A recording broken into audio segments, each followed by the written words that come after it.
नमस्ते, प्रणाम, स्वागत करती हूँ अपने यूट्यूब चैनल पर। आप सभी लोग के सामने एक देवी पचरा गीत सुनाने जा रही हूँ। आप लोग सुनिएगा और कमेंट बॉक्स में बताइएगा हमारा गीत कैसा लगा। चमके मंदिरवा तोहार हो जगदम्बे भवानी, चमके मंदिरवा तोहार हो जगदम्बे भवानी। अम्बे भवानी जगदम्बे भवानी, अम्बे भवानी जगदम्बे भवानी, चमके मंदिलवा तोहार हो जगदम्बे भवानी, चमके मंदिरवा तोहार हो जगदम्बे भवानी। लाल मंदिलवा हो लाल केवड़िया, लाल मंदिलवा हो लाल केवड़िया, लाल ध्वजा फहराई हो जगदम्बे भवानी, लाल ध्वजा फहराई हो जगदम्बे भवानी।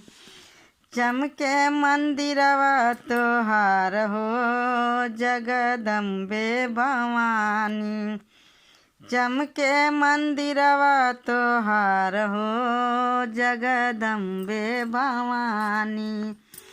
लाल लहंगवा मैया लाल चुनरिया, लाल लहंगवा मैया लाली चुनरिया, सोनमे का मुकुट का पार हो जगदम्बे भवानी, सोनमे के मुकुट का पार हो जगदम्बे भवानी। चमके मंदिरवा तोहार हो जगदम्बे भवानी, चमके मंदिरवा तोहार हो जगदम्बे भवानी। बड़ा नीक लागे मैया शेरवा सवरिया, बड़ा नीक लागे मैया शेरवा सवरिया, हथवा में साजे तलवार हो जगदम्बे भवानी, हथवा में साजे तलवार हो जगदम्बे भवानी। चमके मंदिरवा तोहार हो जगदम्बे भवानी, चमके मंदिरवा तोहार हो जगदम्बे भवानी। के हो चढ़ावे मैया पान सुपारी, के हो चढ़ावे मैया पान सुपारी, के हो पहिरावे गले हार हो जगदम्बे भवानी, के हो पहिरावे गले हार हो जगदम्बे भवानी। चमके मंदिरवा तोहार हो जगदम्बे भवानी, चमके मंदिरवा तोहार हो जगदम्बे भवानी।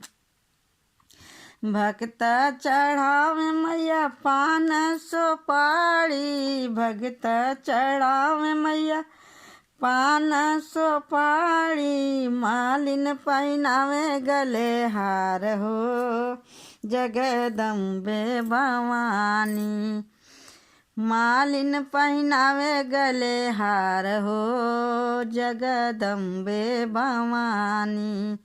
चमके मंदिलवा तोहार हो जगदम्बे भवानी, चमके मंदिलवा तोहार हो जगदम्बे भवानी।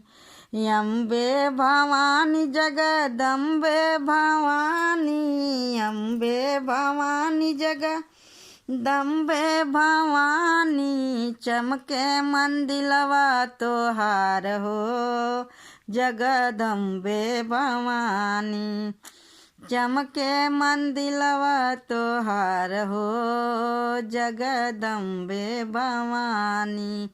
जय हो माता रानी की।